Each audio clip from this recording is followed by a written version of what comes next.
ورقابنا من النار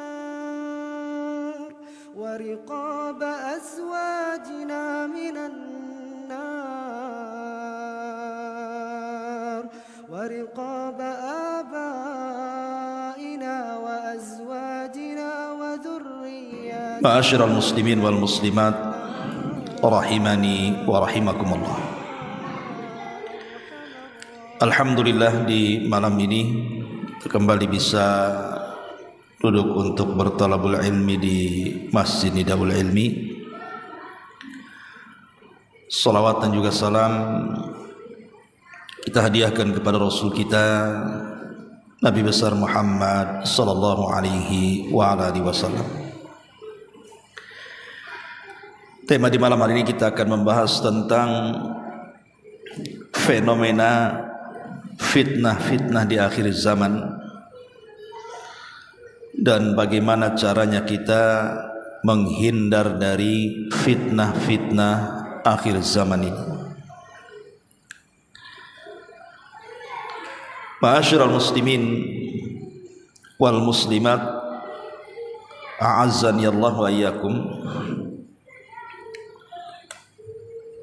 Di dalam doa yang selalu diajarkan Nabi sallallahu alaihi wasallam dan diserukan kepada para sahabatnya untuk senantiasa dibaca adalah doa meminta perlindungan kepada Allah dari fitnah.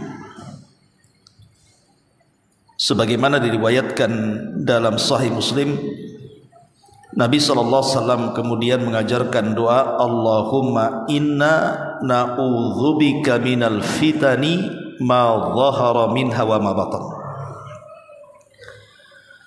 Ya Allah, aku berlindung kepadamu dari berbagai macam fitnah, baik yang tampak ataupun yang tersembunyi.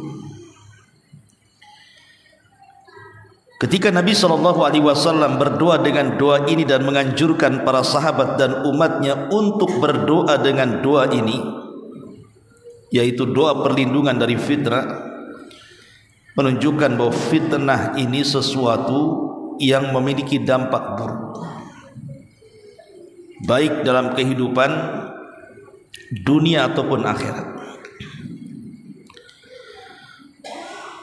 Tetapi manusia tidak lepas daripada fitnah. Mau menghindar kemanapun, fitnah itu pasti ada di belakangnya. Karena Allah Subhanahu wa ta'ala berfirman dalam surah Al-Ankabut ayat 1-3, Alif Lam Mim, ahasiban nas an yutraku an yaqulu amanna wa hum la yuftanun. Walaqad fatanna alladhina min qablihim fala ya'lamanna Allahu alladhina sadaqu wa la ya'lamanna al-kadhibin. Alif Lam Mim. Apakah manusia mengira mereka akan ditinggalkan begitu saja setelah mereka mengucapkan kami beriman, sementara mereka tidak difitnah, tidak diberikan ujian? Dan sungguh kami telah memberikan ujian, memberikan fitnah terhadap orang-orang sebelum mereka, agar Allah mengetahui siapa di antara mereka yang benar keimanannya dan siapa di antara mereka yang dusta keimanannya.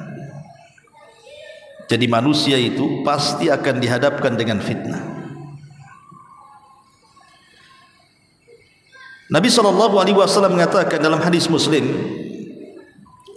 tu'radul fitan 'alal qulubi kal hasiri udan. Fitnah-fitnah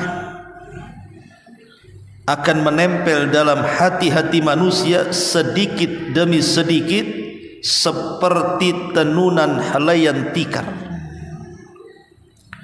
Fa ayyu qalbin ushribaha nukitat fihi nuqtatus sauda. Hati mana saja yang menerima fitnah itu, niscaya akan timbul noda hitam di dalam hatinya. Wa ayyu qalbin anqaraha nukitat fihi nuqtatu baydah. hatta tasira ala qalbaini ala abyad misla as-safa wa la tadurruhu fitnatun ma damatis samawati wal ard wal akharu aswad murbadan kal kuzi muzahhiya la ya'rifu ma'rufan wa la yunkiru munkara illa ma ushriba min hawa. Kata Nabi SAW, adapun yang menolak fitnah maka akan diletakkan titik putih dalam hatinya sehingga hati manusia terbelah menjadi dua. Ada hati yang sangat putih bersih di mana fitnah tidak akan membahayakannya selama langit dan bumi masih tegak, tetapi yang lain ada hati yang sangat hitam kelam seperti gelas yang dibalik, tidak mengenal yang ma'ruf, tidak pula mengingkari yang mungkar, kecuali ia hanya mengikuti apa yang dicintai hawa nafsunya saja. Lihat hadis Nabi SAW yang sangat menakutkan ini, bahwa di akhir zaman manusia itu akan terbelah menjadi dua manusia, terbelah menjadi dua kelompok. Ada kelompok yang mereka memang terjun dalam fitnah atau suka menyebar fitnah atau senang dengan fitnah. Tapi di sisi lain ada orang yang berusaha untuk menghindar dari fitnah dan meminta kepada Allah untuk dijauhkan dari fitnah. Lah orang-orang yang terkena fitnah di akhir zaman, Nabi SAW mempermisalkan seperti kuz muzahiyah. Atau sering saya contohkan, kalau ini gelas, kita tahu bahwa gelas ini lubangnya di atas, jadi kita bisa memasukkan air dari atas. Tapi kalau gelas dibalik seperti ini, tidak ada lubang di balik gelas itu, memasukkan sesuatu tidak akan masuk. Itulah hati-hati yang terkena fitnah. Seperti gelas yang dibalik, nasihat apapun ditolak dia, hidayah taufik manapun tidak akan masuk dalam hatinya. Kenapa? Karena sudah terlampau banyak titik dan noda hitam dalam hatinya, karena dia lebih menyembah hawa nafsunya dibandingkan perintah Allah dan Rasulnya. Dan ini sudah terjadi di akhir zaman seperti itu. Lihat orang-orang yang meninggalkan kewajiban Allah Subhanahu wa ta'ala. Contoh saja meninggalkan sholat. Ada orang-orang yang meninggalkan sholat itu tidak peduli dengan sholat, tidak peduli bahwa sholat itu wajib, yang meninggalkannya bisa kafir, bahkan terancam dengan azab Allah, tidak peduli. Hatinya seperti gelas yang dibalik. Dan ini fitnah yang terjadi. Ma'asyiral muslimin wal muslimat rahimakumullah.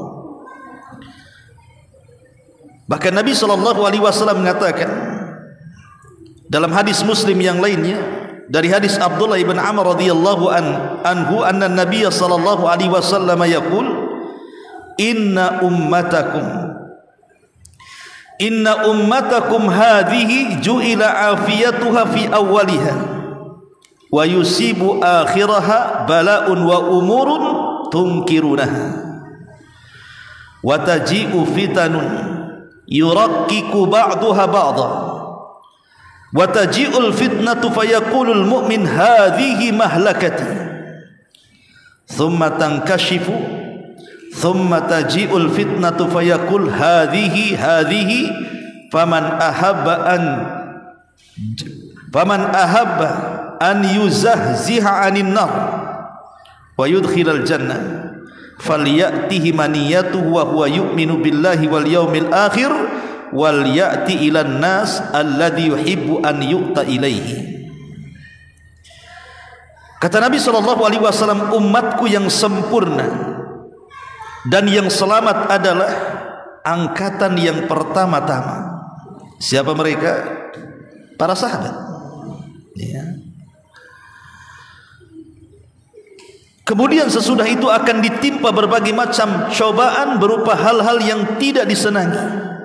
Artinya setelah generasi terbaik para sahabat ini, maka akan banyak hal-hal yang tidak disukai, artinya akan tersebar fitnah. Seperti timbulnya fitnah Di mana-mana sebagian mereka menghina sebagian yang lainnya.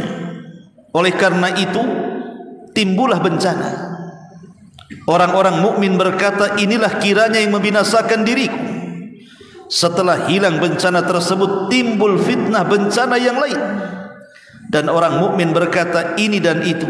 Siapa yang ingin bebas dari api neraka, ingin masuk ke dalam sorga, hendaklah dia menemui kematiannya dalam keadaan beriman kepada Allah dan hari akhir. Dan hendaklah dia berjasa kepada umat manusia sesuai dengan yang diinginkan oleh masyarakat itu. Inilah gambaran fitnah juga yang digambarkan Nabi SAW, bahwa generasi terbaik mereka lah generasi salaf. Dan generasi salaf itu hanya terbatas pada 3 generasi saja. Pertama generasi para sahabat, yang kedua generasi para tabi'in, yang ketiga generasi para tabi'ut tabi'in. Inilah disebut generasi salaf. Yang Nabi SAW sabdakan, khairun nasi qarni thumma alladhina yalunahum thumma alladhina yalunahum. Sebaik-baik generasi adalah generasi aku dan sahabatku, kemudian setelahnya para tabi'in, kemudian setelahnya para tabi'ut tabi'in. Mereka lah sebaik-baik generasi. Sehingga orang-orang yang mengaku mengikuti salaf artinya mengikuti 3 generasi ini. Jadi kalau orang-orang mengaku dirinya bermanhaj salaf, berarti mengikuti manhajnya 3 generasi ini. Generasi sahabat, tabi'in dan tabi'ut tabi'in. Sebab setelah generasi ini akan muncul berbagai macam fitnah. Salah satunya menghina satu dengan yang lainnya. Sehingga seorang mukmin ketika dihadirkan fitnah tersebut, dia akan mengatakan, inilah hari kebinasaanku. Dan begitu seterusnya. Makanya Rasul mengatakan di akhir hadis, maka siapa yang ingin terbebas dari api neraka dan dimasukkan ke dalam sorga, maka hendaklah dia menemui kematiannya dalam keadaan beriman kepada Allah dan hari akhir. Dan hendaklah dia berbuat baik dan menyebarkan kebaikan di tengah-tengah manusia. Sebab kalau sudah fitnah terjadi, orang-orang yang beriman itu akan sesak dada. Pasti fitrah mereka itu akan menolaknya. Sama seperti Nabi SAW. Sebelum diangkat menjadi Nabi dan Rasul, dia melihat kondisi orang-orang kafir Quraisy itu yang menyesakkan dada. Semakin hari semakin buruk akhlaknya. Makanya Nabi SAW selalu tahanut mencari tempat-tempat untuk tafakur. Akhirnya tafakur di Gua Hira, kemudian mendapatkan wahyu di situ. Maka orang-orang yang baik ketika melihat fitnah itu sesak dadanya. Ma'asyiral muslimin yang dimuliakan Allah Subhanahu wa taala, lah di antara contoh-contoh fitnah itu Nabi SAW mengatakan, badiru bil a'mali fitanan. Bersegeralah kalian beramal saleh sebelum muncul berbagai macam fitnah. Kaqita'il lailil mudlim, seperti potongan malam. Yusbihur rajulu mu'minan wa yumsi kafira. Ada orang di pagi hari dia masih beriman, tetapi di sore hari dia sudah kafir. Wa yumsi mu'minan wa yusbihu kafira. Sore hari dia beriman, pagi pula dia kafir. Kenapa demikian? Yabi'u dinahu bi aradin minad dunya. Karena dia memperjualbelikan agamanya dengan harga yang murah dari barang-barang dunia. Betapa banyak hari ini yang disibukkan dengan perkara dunia, akhirnya mereka melupakan agama. Tidak pernah hadir di majelis ilmu, tidak pernah hadir di solat-solat jamaah, tidak pernah beribadah kepada Allah Subhanahu wa taala. Dunia itu menjadi tujuan utama manusia. Dan itu kebanyakan manusia kan, seperti itu. Sampai ada orang-orang yang kemudian rela mendahulukan jual belinya dibandingkan kewajiban dia kepada Allah Subhanahu wa taala. Mereka tidak sadar terkadang mereka kafir tanpa disadari. Banyak orang-orang yang murtad. Entah masalah ekonomi, entah masalah pernikahan, entah masalah yang lainnya, keyakinan, kesesatan dan begitu seterusnya, akhirnya murtad tanpa sadar. Kemudian Nabi SAW juga mengatakan dalam hadis yang disepakati Bukhari Muslim, kata Rasul, yataqarabuz zaman, Zaman itu akan berputar dengan cepat. Kalau dulu satu hari itu rasanya lama sekali, sekarang satu hari itu rasanya pendek sekali. Tahu-tahu zuhur, asar, maghrib, isya, subuh, pagi lagi, zuhur lagi ketemu. Jadi dulu itu waktu itu sangat berkah. Saya contohkan bagaimana Imam Nawawi rahimahullahu ta'ala dalam usia 40 tahun kurang lebih dia meninggal dunia. Yang mengarang kitab Arba'in Nawawi, Riyadhus Shalihin, Syarah Sahih Muslim, itulah Imam Nawawi. Tapi lihat bagaimana dia mampu mengarang karya yang tidak mungkin dilakukan oleh orang hari ini dengan usia yang seusia Imam Nawawi. Kenapa? Boleh jadi satu hari di zaman Imam Nawawi itu lama sehingga dia bisa mencatat. Tapi di zaman sekarang waktunya cepat. Itulah tanda-tanda akhir zaman namanya. Yataqarabuz zaman. Zaman itu semakin berdekatan. Kemudian juga yataqarabuz zaman wa yaqbidul ilmu, atau wa yuqbadul ilmu, dan ilmu akan dicabut. Bagaimana dicabutnya ilmu? Dengan diwafatkannya para ulama. Dan wafatnya para ulama adalah musibah yang tidak bisa tergantikan. Kalau seorang presiden meninggal, besok wakilnya sudah diangkat. Terkadang wakil lebih hebat dibandingkan presidennya.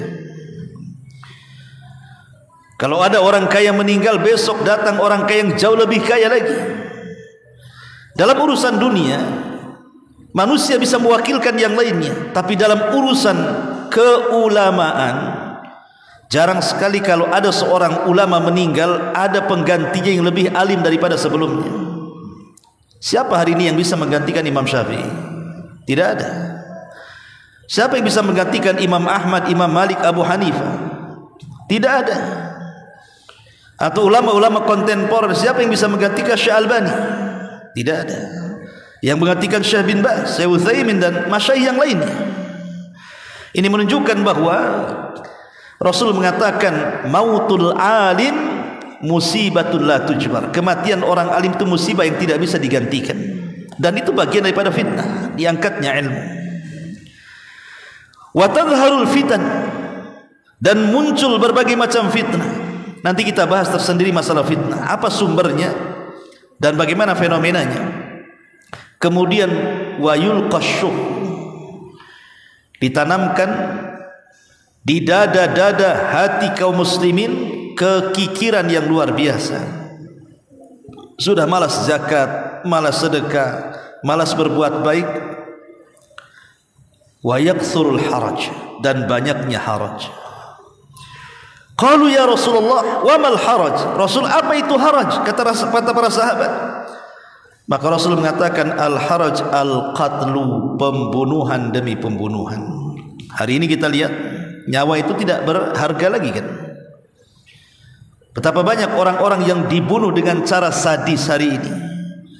Anak sekolah diperkosa kemudian dibunuh, dibuang bangkainya. Anak-anak bayi yang tidak bersalah hasil dari perzinahan karena malu dibuang, disolokan, dikardus di tong sampah, dan begitu seterusnya. Bahkan ada anak yang kurang ajar dengan orang tuanya, meminta sesuatu tidak dikasih, kemudian dibantai.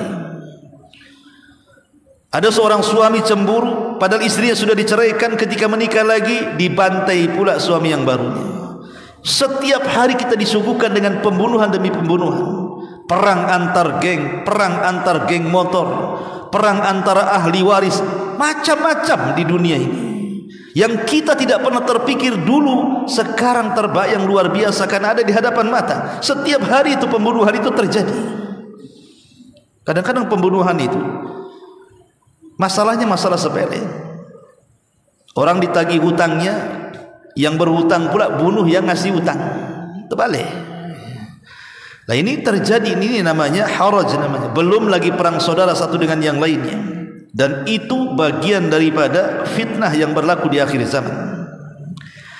Kemudian Nabi SAW juga mengatakan, Bada'al Islamu ghariba wa sayaudu ghariba kama bada'a fatuba lil ghuraba. Islam ini dulu kemunculannya sangat diasingkan manusia, sampai orang-orang Quraisy itu aneh dengan dakwah Rasul dan mengatakan aja'alal alihata ilaha wahid inna hadza la syai'un ujab. Hei Muhammad, agama apa yang kau bawa? kenapa engkau mengharuskan kami membuang Tuhan yang banyak dan menetapkan Tuhan yang satu? Aneh agamamu ini. Dianggap aneh dakwah tauhid di zaman Nabi SAW. Dan keanehan ini akan muncul di akhir zaman. Wa sayaudu ghariba, akan kembali keanehan ini. Ketika hari ini kita mengingkari kesyirikan, kebid'ahan, kesesatan yang nampak di hadapan mata, ada saja yang membela. Contoh hari ini kan menyebar tuh video-video khurafat-khurafat yang diceritakan oleh oknum para habaib. Saya katakan oknum karena tidak semua. Ada yang mengatakan bahwa ada seorang habib yang merupakan wali Allah dikubur di sini. Kemudian sebelahnya ada orang fasik dikubur di sebelah habib. Kemudian malaikat mungkar nanya sama orang fasik ini berisik. Akhirnya ruhnya si habib ini masuk ke kuburan sebelahnya, ngusir malaikat mungkar dan nakir, jangan berisik dekatku katanya. Dia mengatakan apa? Lihat orang fasik dapat syafaat karena dikubur di sebelah habib katanya. Khurafat ikhwan. Ini khurafat yang seperti masa malaikat mungkar dan nakir diusir, gimana ceritanya? Ya. Ada seorang wanita juga, katanya di Yaman, dia setiap malam bisa berjumpa dengan Nabi SAW dalam kamarnya, berkhalwat dengan Nabi. Nabi yang melarang. Apa kata Rasulullah? Tidak boleh seorang laki-laki dengan perempuan berdua-duaan kecuali ada mahramnya. Dia bisa mengundang Nabi ke kamarnya berdua-duaan. Jadi apabila kita ini punya hajat, mau menikahkan mungkin anak atau mungkin mau hajat apa, nanti tanya kepada wanita yang katanya aulia Allah dari kalangan istri habahibdu, wanita-wanita keturunan Nabi, kata dia bercerita. Jadi nanti dia mengatakan, tunggu saya akan tentukan harinya. Dia masuk ke kamar, dia panggil Nabi. Nabi datang entah dari mana, masuk ke kamarnya, yaqadhatan. Dengan jelas dia mengatakan yaqadhah. Arti yaqadhah itu artinya betul-betul jasadnya ada di situ. Kemudian bertanya Nabi, ini ada orang mau tanya besok anaknya mau kawin, hari apa kira-kira yang bagus? Khurafat dari mana kayak gini coba? Bahkan ada seorang wali Allah katanya dia bisa menghentikan matahari. Dikomplain oleh orang-orang yang lain yang puasa dan mengatakan, wahai wali, kenapa kau tahan matahari? Kami dah lapar katanya. Biarkan dia tenggelam biar cepat maghrib katanya. Gimana nih cerita ini? Tidak ada sejarah yang bisa menghentikan matahari kecuali satu.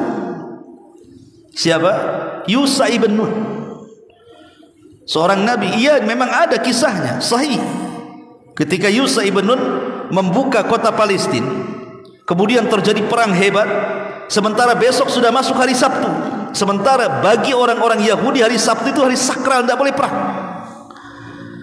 Kalau tidak diselesaikan perang hari Jumat tidak menang, maka besok akan mengalami kekalahan karena hari Sabtu orang Yahudi tidak boleh perang. Maka Yusha ibn Nun mengatakan kepada matahari, wahai matahari, engkau diperintah Allah, aku juga diperintah Allah. Tolong jangan tenggelam dulu sampai ku kalahkan musuhku. Akhirnya dikalahkan. Itu mukjizatnya Yusha ibn Nun, seorang nabi. Bisa pula kemudian dibuat khurafat, ada wali menghentikan matahari, tidak boleh tenggelam dulu. Kasihan orang yang puasa kelamaan katanya. Khurafat ikhwan. Bahkan ada seorang habaib cerita, dia punya jubah besar. Jadi kalau antum ingin melihat keindahan sorga, kecantikan bidadari, masuk ke dalam jubahnya. Nanti diperlihatkan tuh keindahan-keindahan di situ. Keindahan sorganya, bidadarinya. Khurafat dari mana lagi ikhwan? Bahkan ada jubah seorang habib itu kalau ditanggalkan, itu ada suara tasbih itu. Dia bertasbih jubahnya. Kalau tasbihnya ditanggalkan, dia berisik seolah-olah ada yang memainkan tasbihnya. Kita katakan, kita tidak mengingkari jubah dan tasbih itu bertasbih. Bahkan Allah yang mengatakan, wa im min kulli syai'in illa yusabbihuna bihamdi walakin la tafqahuna tasbihahum. Segala sesuatu bertasbih, bukan hanya jubahnya Habib saja. Semua yang diciptakan Allah itu bertasbih. Mau batu, mau pohon, mau tiang, mau apa, semua bertasbih. Tapi kita tidak tahu tasbihnya seperti apa. Kenapa dikhususkan kepada jubahnya Habib? Ya. Kita tidak mengkritik. Ini kan saya katakan oknum ikhwatu fiddin. Kalau mereka mengaku turunan Nabi, silahkan saja, tapi jangan buat khurafat. Bisa menghentikan ombak yang tinggi katanya. Persis kayak Muhammad Gufron jadinya. Bisa bicara dengan Nabi Sulaiman, bisa bicara dengan semut, bisa bicara dengan Nabi Adam, bahkan Nabi Hud bisa diundang di kuburannya. Ini khurafat, ikhwan.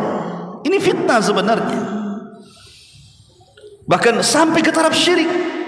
Ada seorang habib bercerita itu, kalau kita sedang genting dalam kondisi membutuhkan hajat dan pertolongan, ada 3 habib, tinggal panggil saja namanya, katanya. Nanti kesulitan antum hilang. Subhanallah. Nabi datang memberantas kesyirikan.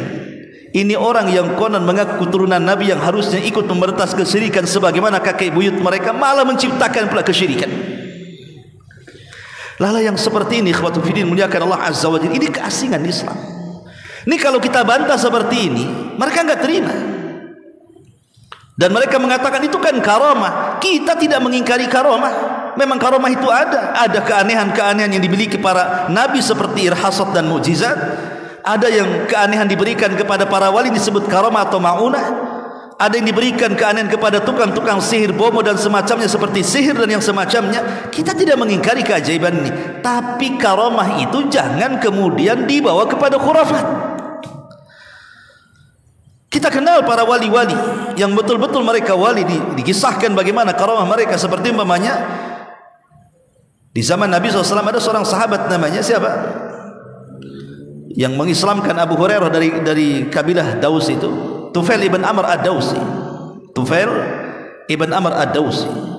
Dia datang kepada Rasul, ya Rasul, saya sudah mendakwahi kaumku tapi mereka tak mau masuk Islam. Berikan tanda-tanda kebesaran Allah kepadaku agar aku bisa berikan hidayah kepada mereka. Kata Rasul, pergilah, nanti akan sampai tanda-tanda kebesaran Allah kepadamu. Berangkat Tufail pulang ke Daus. Di tengah jalan dia obornya mati. Namanya padang pasir gelap. Tiba-tiba ada cahaya di lengannya. Kemudian dia mengatakan, ya Rabb, sebentar lagi aku akan sampai ke kaumku. Kalau ini cahaya dalam tanganku diketahui kaumku akan menjadi fitnah. Pindahkan ke tempat yang lain. Akhirnya diletakkan di dahi. Cahayanya moncor dari dahi. Maka kata Tufail, ya Allah, jangan kau letakkan cahaya di dahi, tempat lain saja. Akhirnya ditaruh di mulut. Kalau mulut berkilo-kilo tuh kalau ngomong tuh. Dengan sebab itu kaum Daus masuk Islam. Iya, kita tidak mengingkari ada karamah, tapi jangan dibuat khurafat. Ya. Jangan dibuat dongeng-dongeng dusta. Bisa membentak malaikat lah dan begitu seterusnya. Ini kan aneh. Bahkan bisa mengundang Jibril lagi. Jibril diundang. Bahkan ada seorang habib itu bercerita itu, setiap hari dia dapat salam dari Nabi. Sahabat Nabi, mereka seperti kelasnya Abu Bakar, Umar, Utsman, Ali. Tidak ada riwayat dapat salam dari Jibril. Hanya orang-orang tertentu, Khadijah, Aisyah, ya dapat salam dari Jibril. Itu hadisnya jelas. Ya. Kemudian ada juga yang lebih parah lagi.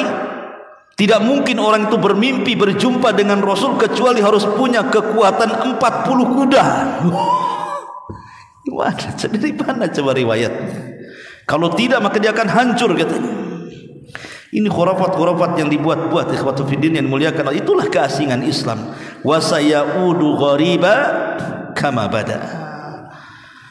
Belum lagi khurafat-khurafat para dukun yang jelas-jelas, ya kan, yang baru kemarin banyak viral di medsos. Ma'asyiral muslimin yang dimuliakan Allah Azza wa Jalla. Tapi kalau kita bisa simpulkan secara global, fitnah-fitnah yang terjadi di akhir zaman itu sebenarnya sumbernya cuma 2. Kenapa terjadi fitnah ini? Penyimpangan akidah, penyimpangan akhlak, penyimpangan-penyimpangan yang lainnya, itu sumbernya cuma 2. Pertama syubhat, dan yang kedua syahwat. Adapun syubhat diciptakan oleh iblis dan juga syaitan. Adapun syahwat diciptakan oleh hawa nafsu yang ada pada dada setiap manusia. Sering saya contohkan apa bedanya syubhat dengan syahwat. Nabi Adam dengan iblis. Nabi Adam dikeluarkan dari sorga itu karena syahwat. Tetapi iblis dikeluarkan dari sorga itu karena syubhat. Apa syahwatnya Adam? Makan. Makan itu bagian daripada syahwat. Makan buah larangan. Keinginan untuk makan itu syahwat. Disebabkan makan keluar Adam. Tapi iblis diusir dari surga karena apa? Syubhat. Dia merasa ketika disuruh sujud tak mau dia. Dia merasa lebih baik dibandingkan Adam. Padahal ini perintah Allah. Harusnya perintah Allah. Jangan tanya kenapa sujud. Sujud sajalah kalau sudah perintah Allah. Tapi iblis membangkang karena ada syubhat di kepalanya. Enak saja aku sujud kepada si Adam. Aku kan lebih baik diciptakan dari api dan dari tanah. Tidak mau katanya. Akhirnya tak sujud dia. Itulah perbedaan syubhat dengan syahwat. Maka dari sinilah iblis selalu memberikan syubhat dengan bentuk was-was kepada Bani Adam. Tetapi hawa nafsu yang ada pada setiap anak Adam itulah yang melahirkan syahwat. Ma'asyiral muslimin yang dimuliakan Allah Subhanahu wa taala, umumnya syahwat itu timbul dari dua perkara. Syahwat ini banyak. Tapi kebanyakan syahwat ini memunculkan dua perkara. Pertama, hubbul mal, cinta kepada harta, cinta kepada dunia. Yang kedua, hubbun nisa, cinta kepada wanita. Jadi syahwat ini berkisar dua ini saja kebanyakan yang terjerat dalam syahwat itu. Imma dia terlampau sibuk dengan dunia, melupakan akhirat, atau mungkin sibuk dengan perempuan, akhirnya dia pun melupakan akhiratnya. Makanya lihat bagaimana Nabi SAW itu untuk membentengi syahwat perempuan, Rasul melarang tidak boleh berdua-duaan dengan wanita kecuali ada mahramnya. Rasul melarang tidak boleh berdandan ala jahiliyah. Bahkan Quran sendiri mengatakan wala tabarrujna tabarrujal jahiliyatil ula. Kemudian juga Rasul melarang tidak boleh wanita itu untuk menaikkan suaranya. Bahkan Rasul mengatakan suara wanita itu aurat. Macam-macam hadis tentang hukum-hukum seputar wanita. Karena mereka yang menimbulkan syahwat. Ataupun harta. Rasul melarang tidak boleh mencuri, tidak boleh mengambil hak, tidak boleh mengambil sejengkal tanah, dan begitu seterusnya. Karena itu yang menimbulkan kerusakan. Dan syahwat itu umumnya menghancurkan akhlak. Adapun syubhat itu menghancurkan agama. Karena syubhat ini bicara soal agama, membuat keraguan-raguan dalam agama, membuat khurafat-khurafat dalam agama, membuat kemudian orang-orang tidak yakin lagi dengan keyakinannya. Seperti baru-baru sering saya singgung, ada seorang ustadz mau menyamakan Al-Quran dengan Injil. Injil mengatakan Isa itu anak Tuhan, mau disamakan pula yang semakna ada juga di Quran. Tidak ada Quran yang mengatakan Isa anak Tuhan, kecuali dalam bentuk celaan. Kalau dalam bentuk penetapan tidak ada, karena Islam meyakini Isa itu Nabi, bukan anak Tuhan. Si ustaz ini pula mau menyamakan, oh ada yang semakna dengan Quran. Disebutlah kemudian surah Maryam itu. Ini syubhat namanya. Kalau orang jahil ya saja, tapi kalau orang alim ya tidak bisa kayak gitu. Kenapa dia tidak jelaskan itu keyakinan anda, keyakinan saya seperti ini, harusnya kan seperti itu. Kenapa mesti dicocok-cocokkan di situ? Sampai kiamat gak akan cocok. Kenapa? Karena agama yang mentauhidkan Allah tidak akan sama dengan agama yang menyekutukan Allah. Mereka mengatakan Isa anak Tuhan, mereka mengatakan Isa satu di antara tiga Tuhan atau 3 in 1, dan mengatakan Isa adalah Tuhan itu sendiri. Ini yang paling ekstrim. Dalam Islam tidak ada mengatakan Muhammad anak Tuhan, Muhammad satu di antara tiga Tuhan, Muhammad Tuhan, tidak ada. Muhammad Rasulullah, Isa juga Rasulullah, semua para nabi Rasulullah, utusan-utusan Allah Subhanahu wa taala. Lah ini disebut syubhat namanya. Lah fitnah ini sumbernya dua, syubhat dan syahwat. Syubhat menghancurkan agama, syahwat menghancurkan akhlak. Kalau dua perkara sudah hancur, apa yang terjadi? Kerusakan di mana-mana. Ma'asyiral muslimin wal muslimat rahimakumullah. Lalu bagaimana caranya kita menghindar dari fitnah itu? Ada 10 perkara yang disebutkan para ulama. Pertama, muhawalatul al-ibti'adi an mawatinil fitani. Sebisa mungkin jauhi tempat-tempat sumber dari sumber-sumber fitnah. Jangan mendekati sumber fitnah. Pamannya ada orang sesat sedang berceramah, jangan hadir di situ. Nanti terkena syubhat kita di situ. Pamannya ini ada tempat-tempat membangkitkan syahwat di situ. entah lokalisasi, entah judi, entah apa tempat-tempat dibandingkan syahwat, jangan lewat di situ, apalagi hadir di situ. Jauhi tempat-tempat fitnah.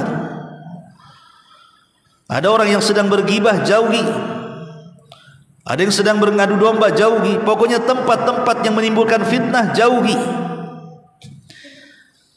Karena Allah Subhanahu wa taala mengatakan dalam surah Al-Anfal 25, "Wattaqu fitnatal la tusibannal ladzina zalamu minkum khassah." Takutlah kepada fitnah yang kalau Allah timpakan kepada kalian bukan hanya orang zalim yang terkena, orang baik pun kena imbasnya.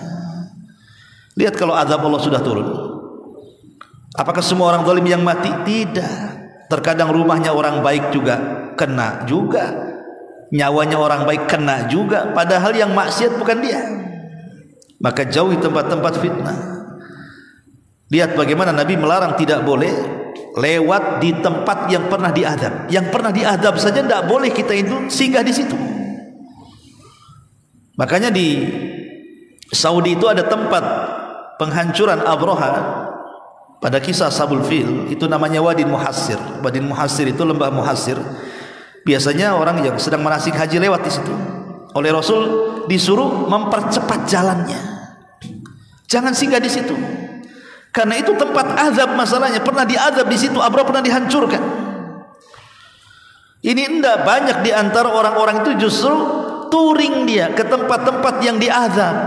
Pengen tahu laut mati kayak apa, karena itu tempat dihancurnya kaum Sodom. Datanglah pula ke laut mati situ, berendam pula dengan lumpurnya di situ. Haula wala quwata illa billah. Ya. Ini yang pertama. Yang kedua,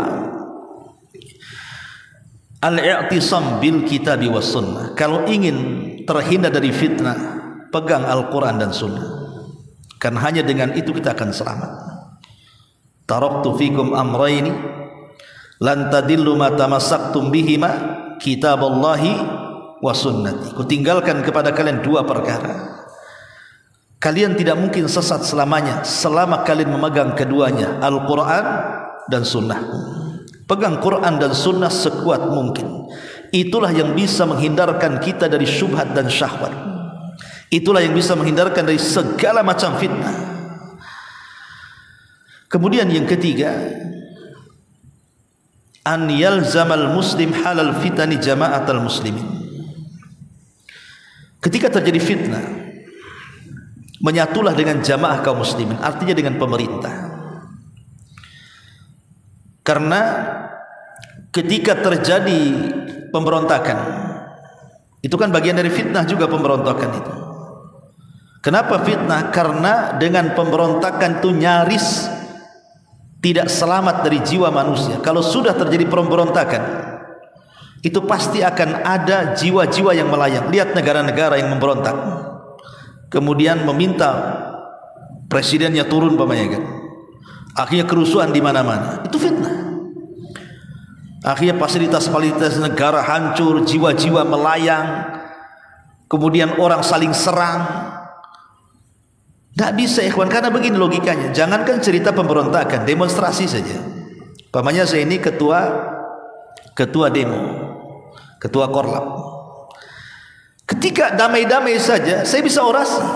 Bahkan boleh juga, mungkin saya bisa himbau, ini demo damai, jangan buat kerusuhan. Ya masih dengar. Ketika hari sudah malam terjadi kerusuhan, apa mungkin ketua korlap, jangan bakar sana? Nggak bisa. Siapa yang bisa menghentikan kalau sudah pecah kerusuhan itu? Nggak bisa. Ini baru demo. Gimana pula pemberontakan?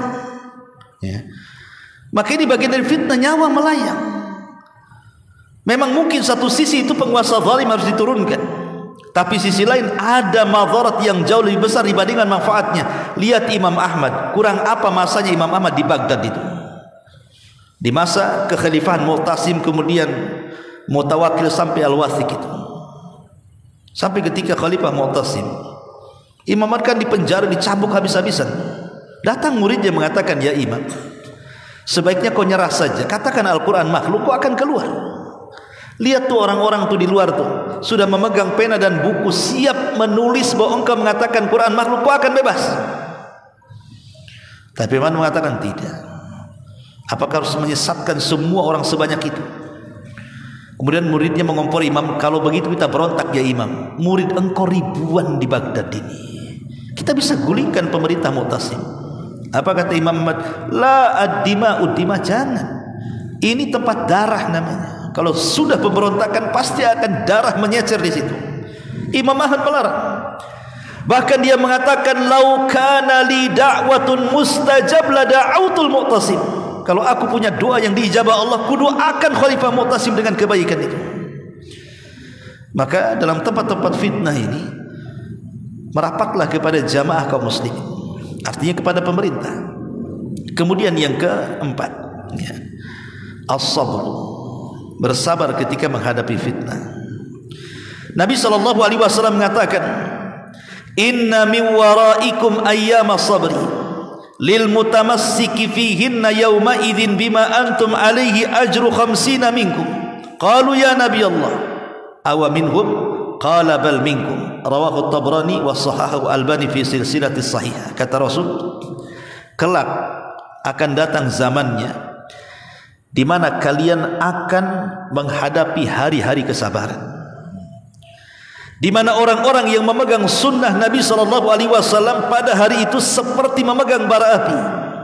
Tetapi siapa yang memegang sunnah, maka dia akan dapat pahala sebanyak 50 para sahabat. Sahabat bertanya, apakah seperti kami? Ya, seperti kalian.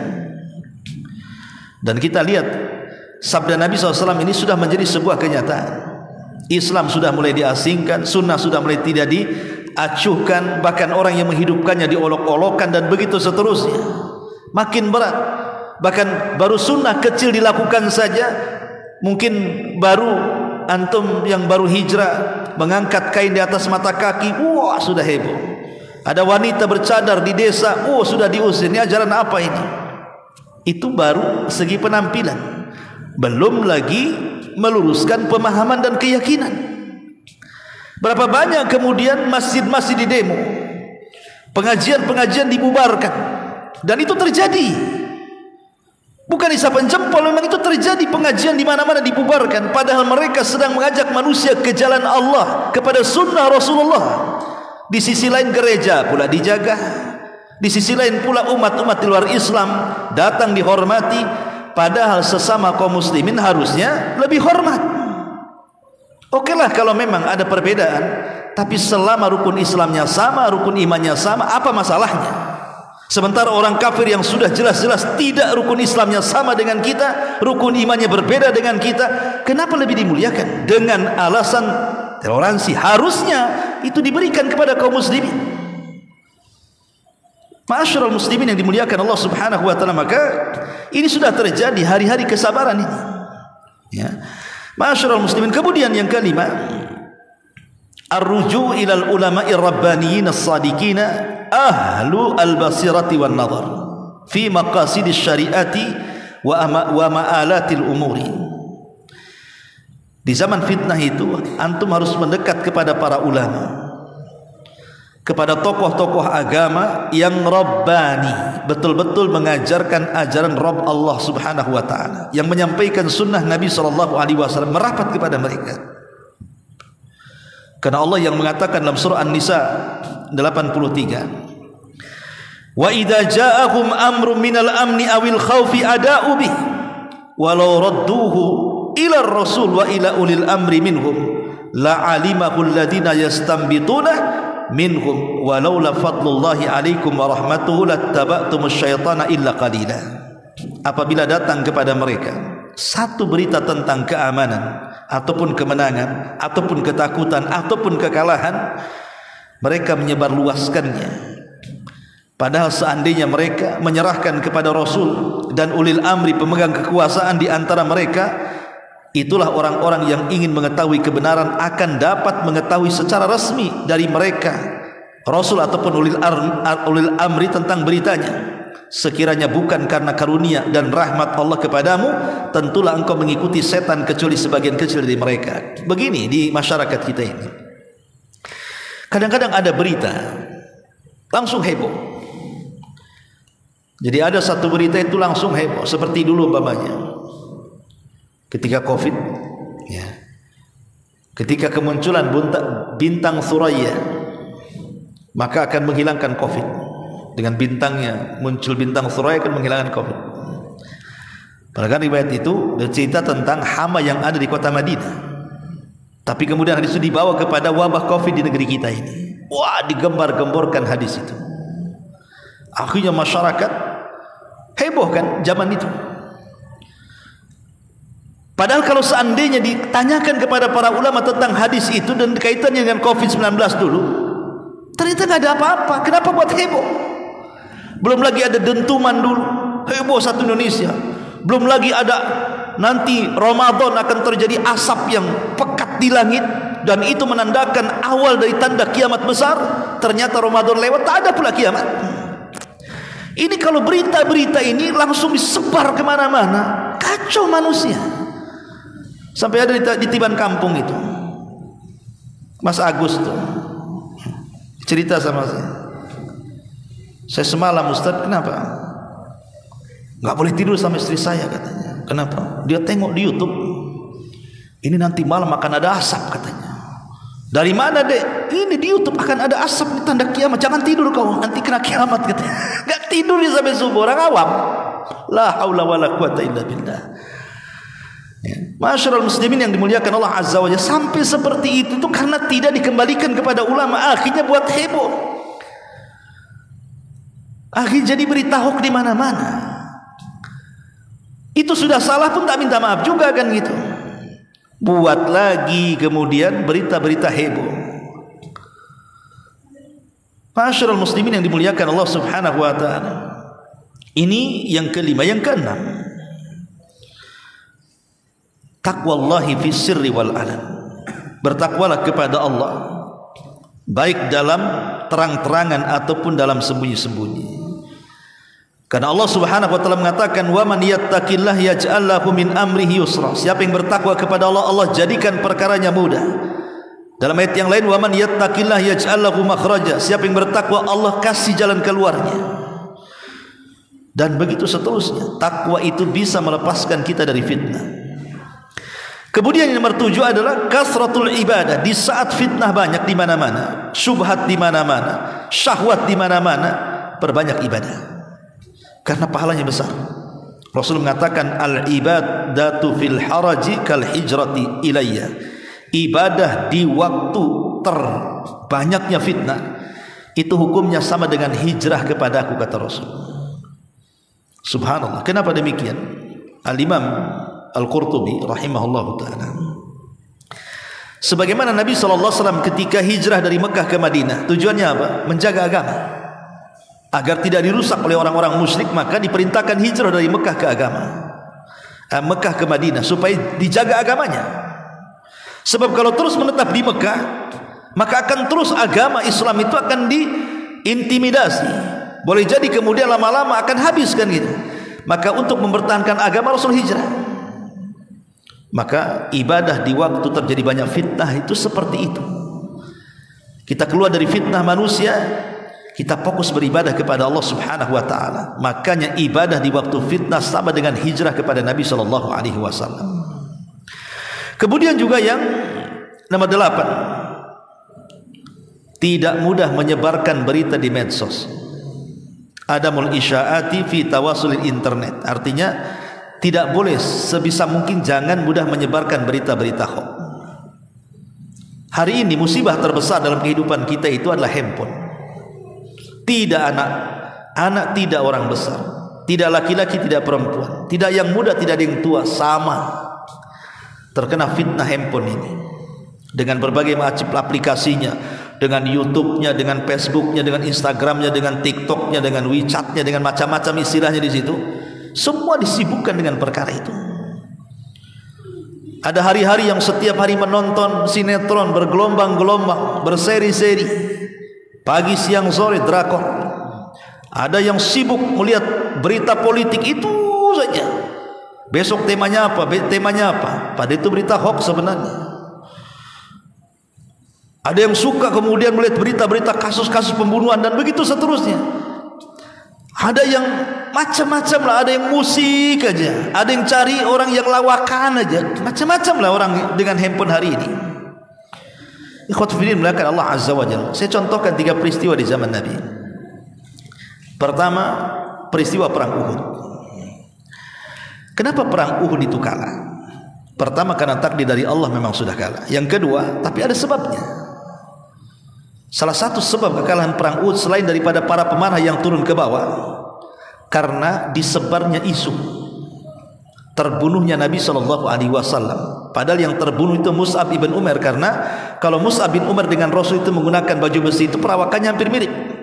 Sehingga ketika Mus'ab bin Umar terbunuh di perang Uhud, disangkanya Nabi yang meninggal. Disebarlah isu terbunuhnya Nabi, sehingga melemahkan para sahabat. Akhirnya sahabat korat-karit, kocar kacir, tunggang langgang, terjadi kekalahan.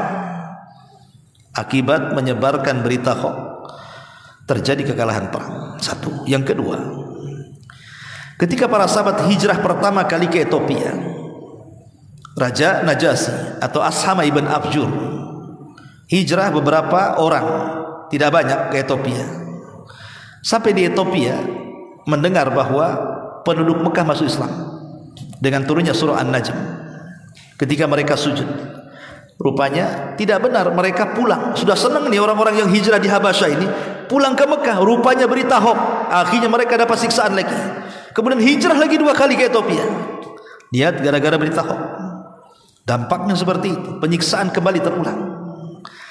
Kemudian yang ketiga tentang hadisatul ifki. Aisyah dituduh berzina dengan Safwan ibn Mu'attil karena ketinggalan pasukan perang ketika Aisyah buang hajat di malam hari. Apalagi kemudian cincin atau gelangnya hilang, dia mencari, disangkanya sudah naik ke rumah unta-untaan, rupanya belum. Ketinggalanlah dia pasukan. Datang seorang sahabat namanya Safwan ibn Mu'attil menolongnya. Kemudian lewat di para pembesar munafik, Abdullah ibn Ubay bin Salul, disebarnya berita Aisyah berzina dengan Safwan. Membuat heboh kota Madinah, membuat sedih Rasul, membuat berantakan semuanya. Lah ini sebuah pelajaran bagi kita. Jangan mudah copy paste, jangan mudah nge-share, jangan mudah menonton. Apalagi narasumber-narasumber itu mereka dari orang-orang kafir. Narasumber itu tidak pernah sholat, tidak tahu amanah, hanya umpamanya lawan politik atau apa kan gitu. Karena kita lihat bahwa orang-orang yang menjadi tim sukses, maka dia berusaha untuk memenangkan kandidatnya dan akan menghina lawannya. Terkadang menghina lawan itu membuat berita-berita hoax, terkadang mencari-cari aib-aib dia kemudian disebar supaya menghilangkan karakternya. Banyak kan cara-cara yang tidak baik itu sebenarnya. Apa dibolehkan dalam agama? Tidak dibolehkan. Celakanya kita pula hari-hari menonton dan tidak diimbangi dengan belajar agama.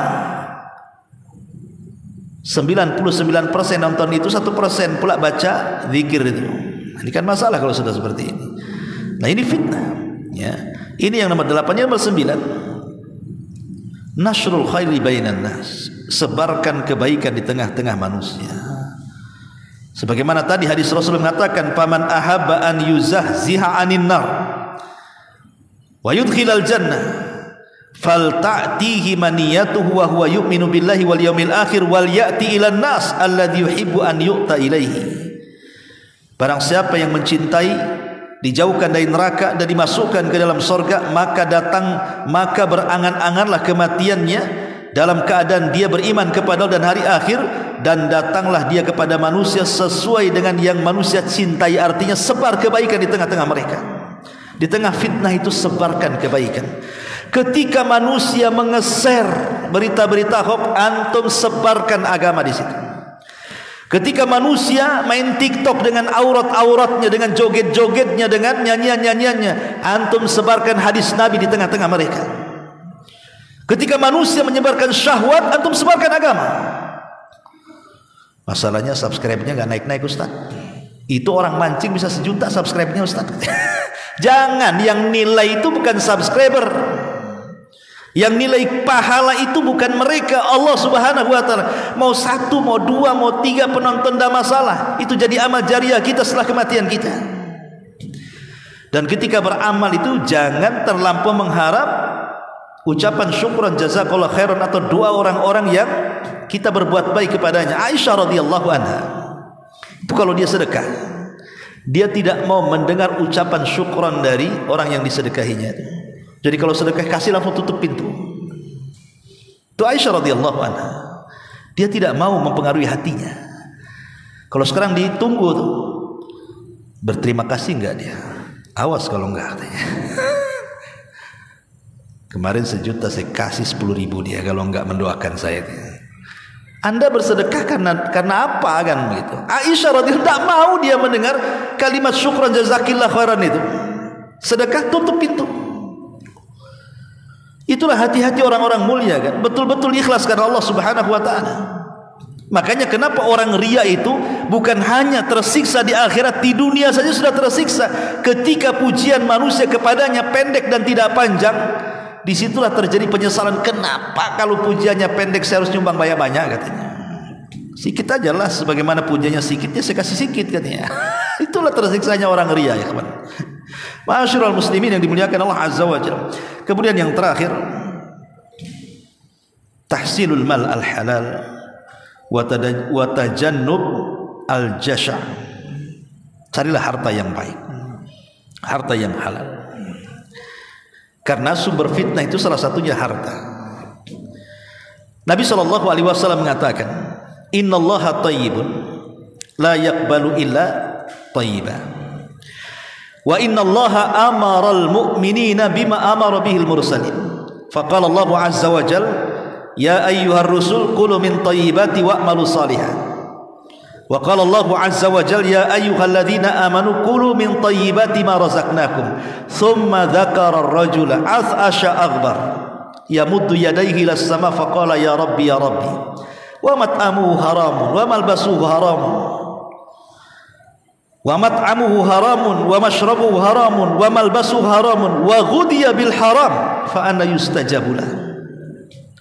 Dalam hadis Muslim dari Abu Hurairah radhiyallahu anhu, Rasul mengatakan, Allah itu maha baik, tidak menerima kecuali yang baik-baik. Dan Allah telah memerintahkan orang-orang yang beriman persis seperti perintah kepada para rasul. Allah berfirman, wahai Rasul, makanlah dari yang baik-baik, beramalah dengan amal soleh. Dan Allah juga berfirman, wahai para orang-orang yang beriman, makanlah dari yang baik-baik yang kami rizkikan kepada kalian. Kemudian Rasul menceritakan seorang laki-laki yang datang dari safar. Rambutnya penuh dengan debu, kemudian acak-acakan pakaiannya, kemudian dengan lusuhnya dia menengadahkan tangan ke langit dan mengatakan, ya Rabb, ya Rabb. Tapi Rasul mengatakan, macam mana doanya akan dikabulkan? Padahal makanannya, minumannya, pakaiannya dan daging yang ada pada badannya semua hasilnya dari yang haram. Ulama mengatakan ada 2 faedah dari hadis ini yang sangat bagus. Pertama, bahwa faedah makan dari makan yang halal itu adalah mustajab doa. Kalau doa kita ingin dikabulkan, maka makanlah dari yang halal.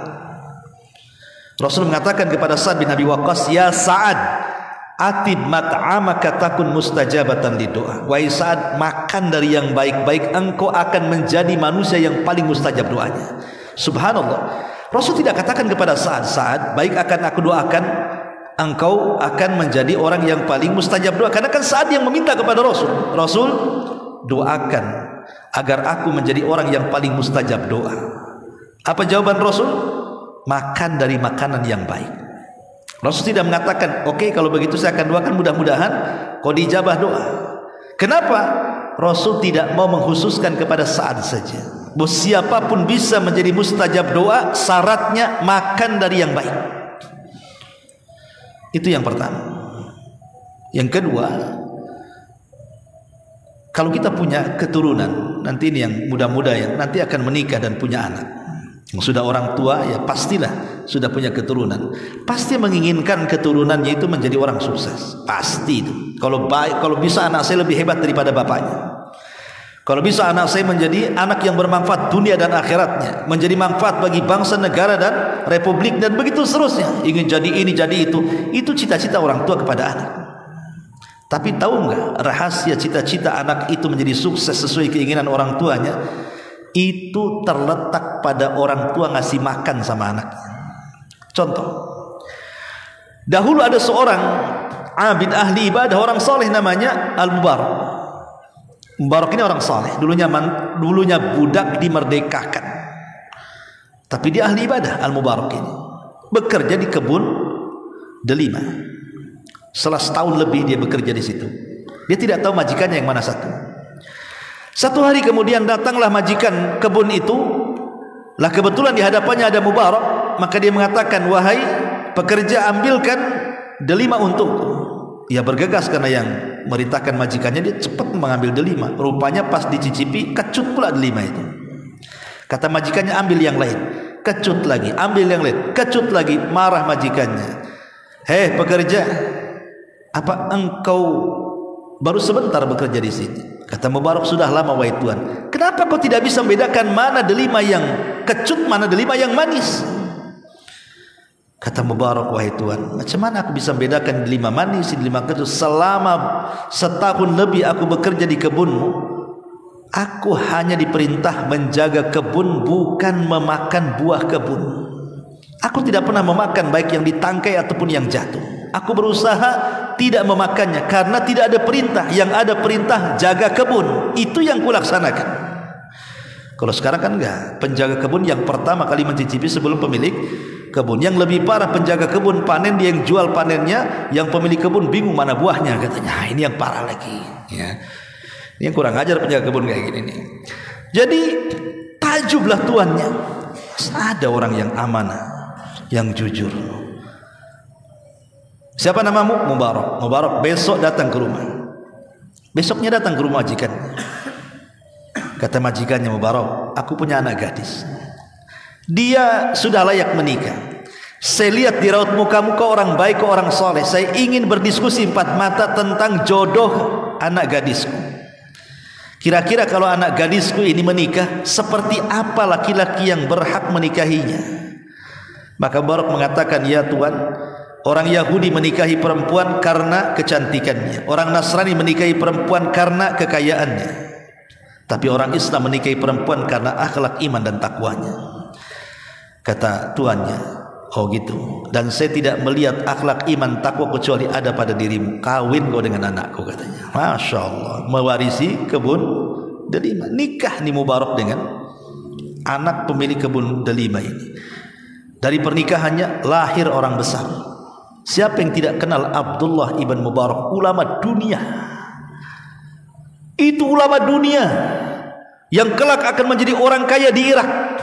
Bukan hanya Allah anugerahkan kekayaan yang banyak, tapi ilmu yang mendunia, yang dicatat dalam kitab-kitab ulama, fatwa-fatwanya Abdullah ibn Mubarak itu. Anak siapa Abdullah Mubarak? Anaknya si Mubarak, yang ketika dia bekerja di kebun delima, dia meninggalkan yang syubhat apalagi yang haram. Dari sini kata para ulama faedahnya, lihat, kalau ingin mencetak anak besar, maka berilah mereka makanan-makanan halal. Al-Imam Al-Juwaini, atau dikenal Al-Imam Al-Haramaini, guru daripada Imam Ghazali, itu kalau debat tidak pernah kalah. Tapi sekali-kali kepleset-pleset lidahnya itu. Jadi dia bercerita kenapa dengan kehebatan debatnya Imam Juwaini itu, terkadang di tengah-tengah bicara kadang-kadang kepleset, sabkul lisan bahasa kitanya, ya. Kemudian bercerita dulu waktu ayahku bernazar sebelum aku lahir, dia pengen mencetak dari perut ibuku seorang bayi yang kelak menjadi ulama besar. Dan dia mensyaratkan kepada ibuku, istrinya, maksudnya istri ayahku, tidak boleh menerima makanan dari siapapun kecuali dia yang mencari dan hasil keringatnya. Kalau ada makan dari tetangganya diterima, tapi nggak dimakan, nggak boleh dimakan. Betul-betul memensortir makanan yang masuk ke tubuh istrinya supaya betul-betul dapat anak dengan anak yang berkah. Akhirnya betul istrinya tidak pernah memakan makanan yang dikasih siapapun. Dia hanya memakan makanan hasil jeripaya suaminya saja, yang halal-halal. Satu hari dia hamil, lahirlah aku. Di waktu bayi, aku pernah menangis karena ibuku sibuk. Rupanya ketika aku menangis sendirian, ibuku sibuk di dapur, ada seorang tetangga jariah budak yang juga sedang menyusui anaknya. Melihat aku, kasihan dia, jangan-jangan anak itu haus. Bayinya diletakkan, diambilnya bayi Mubarak, disusukan kepada dia. Ibunya datang dari dapur marah-marah, diambil lagi sama ibunya Mubarak itu. Kata Mubarak, itulah yang membuat pelat lidahku. Karena aku pernah memakan 1 sedot atau 2 sedot susu dari seorang budak jariyah yang tidak tahu apakah dia makan dari makanan yang halal ataukah yang haram. Dari sini ada pengaruh besar makanan itu maksudnya, ya. Maka inilah diantara 10 perkara yang bisa menghindarkan kita dari fitnah akhir zaman. Subhanaka wa bihamdika asyhadu an la ilaha illa anta astaghfiruka wa atubu ilaik. Allahu ta'ala alam. Assalamualaikum warahmatullahi wabarakatuh.